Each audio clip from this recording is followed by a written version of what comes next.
오늘 하나님께서 저와 여러분에게 주시는 하나님의 말씀은 출애굽기 31장 1절에서 5절 말씀으로 함께 든든히 세워져가는 성도가 되라 하십니다. 함께 든든히 세워져가는 성도가 되라 하십니다. 이러한 제목으로 하나님의 말씀을 선포하겠습니다. 이 말씀이 선포될 때 말씀을 듣는 여러분들에게 성령님이 임재하셔서 함께 든든히 세워져가는 성도가 되어 2026년 하나님이 주실 축복을 풍성히 받아 누릴 수 있기를 축복합니다. 오늘 본문은 시내산에서 하나님께서 모세에게 성막 건축에 관한 구체적인 지침을 주신 후에 그 거룩한 사역을 감당할 일꾼들을 세우시는 말씀입니다. 이때는 이스라엘 백성들이 애굽에서 해방된 지 약 3개월에서 4개월이 지난 시점으로 광야에서 하나님을 예배할 성소가 없는 때입니다. 하나님께서 출애굽기 25장 8절에 내가 그들 중에 거할 성소를 그들이 나를 위해 짓되 이렇게 말씀하십니다. 그러므로 성막은 하나님이 거하실 집입니다. 그리고 솔로몬이 성전을 건축한 후에 하나님께서 역대하 7장 15절에서 16절에 이제 이곳에서 하는 기도에 내가 눈을 들고 귀를 기울이리니 이는 내가 이미 이 성전을 택하고 거룩하게 하여 내 이름을 여기에 영원히 있게 하였음이라. 내 눈과 내 마음이 항상 여기에 있으리라. 이렇게 말씀하셨습니다.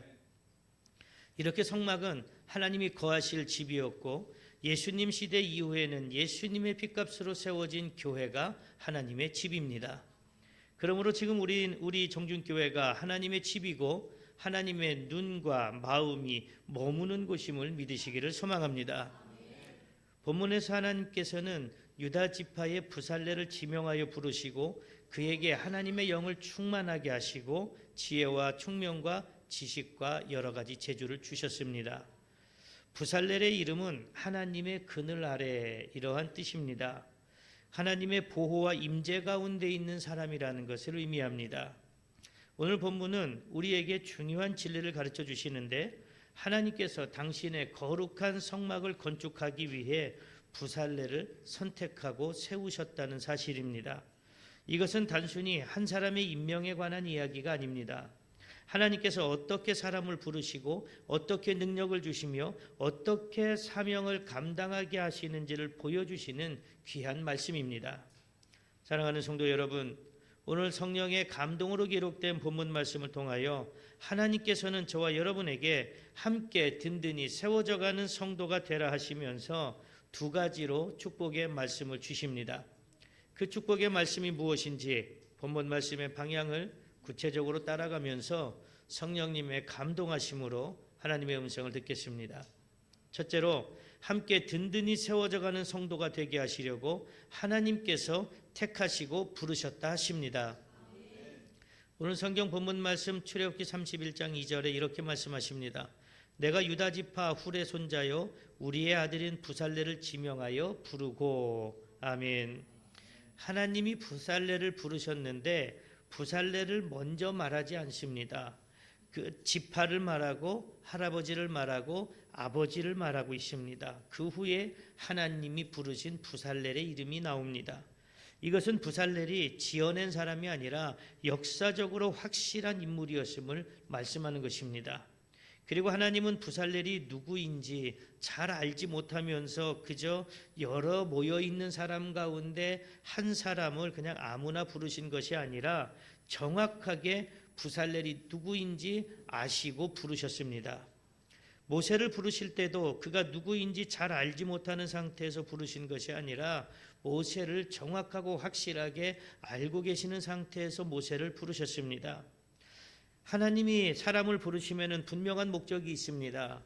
모세를 부르신 것은 애굽에서 고통당하는 백성들을 해방시키기 위함입니다. 하나님께서 모세를 부르시자 모세는 초라한 자신이 무엇을 할 수 있는 사람이 아니라는 것을 잘 알고 있었습니다. 지금은 도망가서 그저 장인의 집에서 양을 치는 초라한 존재입니다. 그래서 이런저런 핑계를 대는데 더 핑계가 될 게 없으니까 급기야 저는 입이 뻣뻣해서 혀가 둔한 사람입니다. 이렇게 핑계를 댑니다. 그러자 하나님께서 출애굽기 4장 14절에 여호와께서 모세를 향하여 노하여 이르시되 레위 사람 네 형 아론이 있지 아니하냐 그가 말을 잘하는 것을 내가 아노라 이렇게 말씀하십니다. 이렇게 하나님은 아무나 부르지 않습니다. 잘 알고 계시고 어떻게 쓰임 받을지에 대해 완전한 계획과 준비를 하시고 그 사람을 부르십니다. 하나님이 부살렐을 부르신 목적은 성막을 건축하는 것이었습니다. 그렇게 부살렐은 하나님이 거하실 성막을 건축하는 영광스러운 일에 부름을 받았는데 부살렐 자신도 그 부르심은 전혀 예상하지 못한 부르심이었을 것입니다. 그리고 이렇게 생각했을 겁니다. 왜 나지? 나는 아무 재능이 없는데, 나는 건축을 해본 적도 없는데 왜 나를 부르셨을까? 이렇게 의아해했을 겁니다. 부살렐이 성막을 건축하는 책임자로 부르심을 받은 것은 그가 재능이 있어서가 아닙니다. 그가 건축가로 뛰어나서가 아닙니다. 하나님께서 부르셨기 때문에 부살렐은 뛰어난 인물이 되고 특별한 인물이 된 것입니다. 그러므로 부살렐을 부르신 것은 하나님의 은혜입니다. 오늘 하나님께서 이 정중교회로 여러분들을 불러주셨습니다. 여러분들 중에는 나는 많이 배웠어, 나는 능력이 있어, 나는 아주 특별한 가문의 사람이야, 이런 이유로 하나님의 부르심을 받았다고 생각하시는 분은 아마 한 분도 안 계실 겁니다. 돌아보면 내가 왜 정중교회로 부르심을 받았을까 하는 의아한 생각이 드시는 분도 있을 것입니다. 어떤 분은 교회에 대해서 부정적이고 회의적이었는데 정신을 차려보니까 정중교회 성도가 되어 있는 분도 있을 겁니다. 어떻게 여러분들이 이렇게 은혜가 넘치고 사랑이 넘치는 정중교회 성도가 되었을까요? 그것은 여러분들의 가문이 잘나서도 아니고 여러분들이 특별하거나 능력이 뛰어나서도 아니라 부살렐을 부르신 것처럼 오직 하나님의 특별한 부르심의 은혜입니다. 이것은 마치 하나님께서 아브라함을 부르신 것과 비슷합니다. 창세기 12장 1절에 여호와께서 아브라함에게 이르시되 너는 너의 고향과 친척과 아버지의 집을 떠나 내가 네게 보여줄 땅으로 가라 이렇게 말씀하시면서 아브라함을 부르셨습니다. 당시 아브라함은 우상을 숭배하는 갈대아 우르 지방에 살고 있었고 특별히 의로운 사람도 아니었습니다. 그리고 하나님을 찾던 사람도 아니었습니다. 그러나 하나님께서 아브라함을 선택하시고 부르셨습니다. 그때 아브라함은 자신이 어디로 가는지도 모른 채 하나님의 부르심에 순종했습니다. 그 결과 어떻게 됐습니까? 아브라함을 통해 모든 민족이 복을 받게 되는 믿음의 조상이 되었습니다. 이렇게 아브라함이 위대한 믿음의 조상이 된 것은 인간적으로 뛰어났기 때문이 아니라 하나님께서 그를 선택하셨고 그를 부르셨고 그에 따른 아브라함의 순종이 있었기 때문입니다. 그러면 왜 하나님께서 여러분들을 특별히 택하셔서 우리 정중교회로 불러주셨을까요? 많고 많은 교회 중에 왜 하나님께서 여러분들을 이곳으로 불러주셨을까요? 여러분들 한 사람 한 사람을 거룩한 성도로 세워가시기 위함입니다. 그래서 크고 놀라운 역사를 이루게 하시고 크신 복을 주시기 위함입니다. 성도는 한자어로 거룩한 무리, 거룩한 사람들 이러한 뜻을 가지고 있습니다. 그리고 예수 그리스도를 믿음으로 죄사함을 받고 하나님의 자녀가 되어 세상으로부터 하나님께로 구별된 모든 사람을 성도라고 지칭합니다. 그렇게 우리는 예수 그리스도의 핏값으로 세워진 하나님의 집인 정중교회의 성도로 부름을 받았습니다. 그리고 하나님께서는 우리들에게 아주 특별한 사명을 주셨는데 우리 정중교회를 위해 성도들 서로가 하나가 되고 더욱 든든히 교회를 세워가며 부흥시키고 복음 전파의 사명을 감당하라는 것입니다. 그 부르심에 순종해서 사명을 감당하면 하나님께서 여러분을 모세처럼 부살렐처럼 아브라함처럼 크게 사용하십니다. 크신 복을 주십니다. 그리고 여러분들의 가문을 축복된 가문으로 세워주십니다. 사랑하는 성도 여러분, 부살렐을 부르신 것처럼 하나님의 특별한 은혜로 여러분을 정중교회로 부르셨음을 믿으십니까? 여러분을 통해 정중교회를 부흥시키고 복음 전파의 사명을 감당하게 하시려는 하나님의 깊으신 뜻이 있음을 믿으십니까? 하나님의 부르심이 두렵고 떨리고 또는 부담스러울 수도 있습니다. 하지만 순종으로 부르심에 응답하고 사명을 감당하면 나머지는 하나님께서 해결해 주십니다. 그리고 하나님께서는 혼자 모든 일을 감당하라고 하지 않으시고 함께 동역할 동역자들을 붙여주십니다.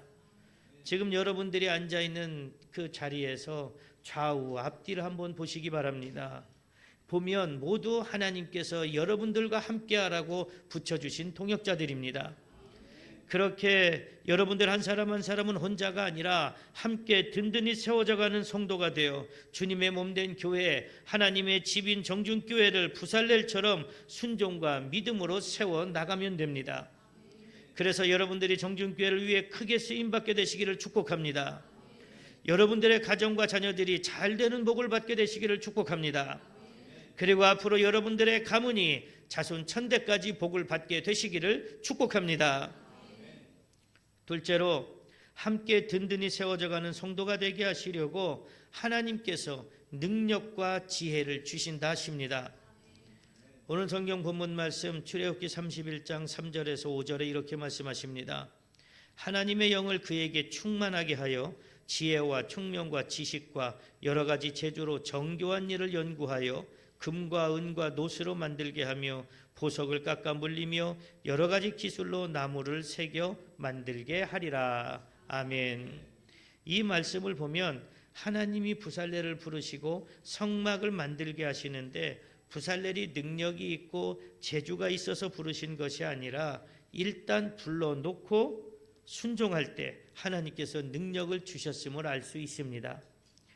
하나님의 영을 충만하게 하셨다고 하시는데 이것은 성령을 말합니다. 이렇게 하나님은 택하여 부르신 후에는 성령 충만함을 주셔서 능력을 부어주십니다. 성령 충만을 부어주셨다는 것, 즉 성령 충만을 받았다는 것은 내 삶뿐만 아니라 내 생각까지도 하나님께서 주장하시고 하나님께서 인도하신다는 것입니다. 성령 충만을 많이 말합니다. 성령 충만을 받았다고도 합니다. 그러나 성령 충만을 받았다고 말하면서 아직도 내 생각, 내 고집대로 살고 있다면 성령 충만 받은 것이 아닙니다. 성령 충만을 받았다면 성령이 이끄시는 대로 내가 따라가는 순종이 반드시 필요합니다. 여러분들이 성령 충만한 삶을 살아가시기를 소망합니다.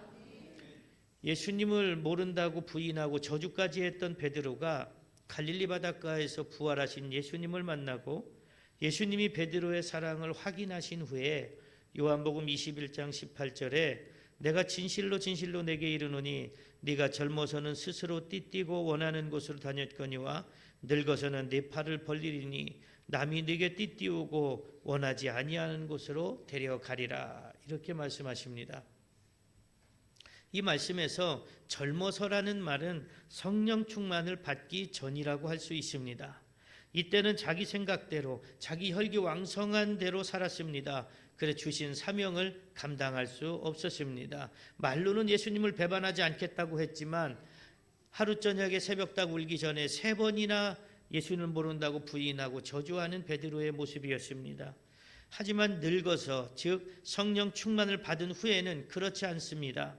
오직 성령의 인도하심대로 비록 내 의지와는 다른 길이라 할지라도 기쁨으로 순종하며 주신 사명을 감당했습니다. 하지만 하나님은 성령 충만만 주시는 것이 아니라 능력도 함께 주셔서 능히 감당할 수 있게 하십니다. 그래서 오늘 말씀에도 성령을 충만하게 하신 후에 지혜와 총명과 지식과 여러 가지 재주를 주셨다고 말씀하고 있습니다. 이스라엘 백성들이 400년간 노예로 살았습니다. 여러 힘든 일, 노동으로 고통스러운 삶을 살았는데 그들이 어떻게 금을 세공하고 은을 세공하고 노스를 세공하고 보석을 가공할 수 있는 기술을 배울 수 있었겠습니까? 하나님이 그 모든 재능을 주셨기 때문입니다. 그렇기 때문에 우리들에게는 단지 순종하기만 하는 결단만 있으면 됩니다. 간혹 교회에서 직분자를 세우거나 어떤 직임을 맡으면 아주 겸손하게 저는 자격이 없습니다. 저는 능력이 없습니다. 저는 이것도 부족하고요. 저것도 부족하고요. 할 줄 아는 것이 아무것도 없습니다. 이렇게 겸손하게 사양하는 분들이 있습니다. 정말 겸손해서 사양할까요? 여러분들에게 그런 경험이 있었다면 정말 겸손한 마음으로 교회에서 맡겨주는 직임을 사양했는지 한번 돌아보시기를 바랍니다. 정말 겸손해서가 아니라 엄밀히 따지면 하기 싫은 겁니다. 괜히 직분과 직임을 맡아서 내 시간, 내 재능을 아깝게 낭비하기 싫습니다. 괜히 직임 맡고 직분을 맡으면 교회에 묶여 있어야 되고 시간을 빼앗길 것 같으니까 하기 싫습니다. 이게 우리의 본성 아니겠습니까? 하지만 내 시간, 내 재능이 어디 있습니까? 하나님께서 지금이라도 거두어 가시면 내 것은 아무것도 없습니다. 그러나 제가 경험해 본 바에 의하면 그런 사람들보다는 그래도 진짜 겸손함으로 사양하는 사람들이 더 많이 있었습니다. 아마 여러분들도 직분을 받거나 직임을 맡으면 진짜 겸손함과 두려움으로 저는 자격이 없습니다, 이렇게 사양하고 싶지는 않으십니까?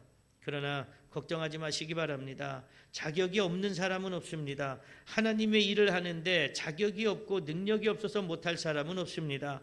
분명 하나님께서 성령 충만과 각종 재능을 주신다고 하셨으니 부르심을 받은 그 순간 자격은 충분히 주어진 것입니다. 그러므로 믿고 순종하기만 하면 나머지는 하나님께서 채워주십니다.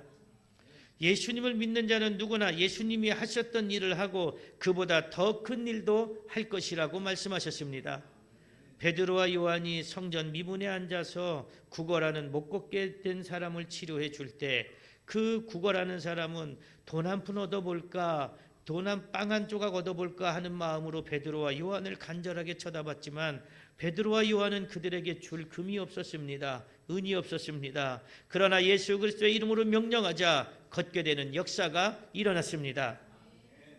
요한복음 14장 12절에 내가 진실로 진실로 너희에게 이르노니 나를 믿는 자는 내가 하는 일을 그도 할 것이요 또한 그보다 큰 일도 하리니, 이렇게 말씀합니다.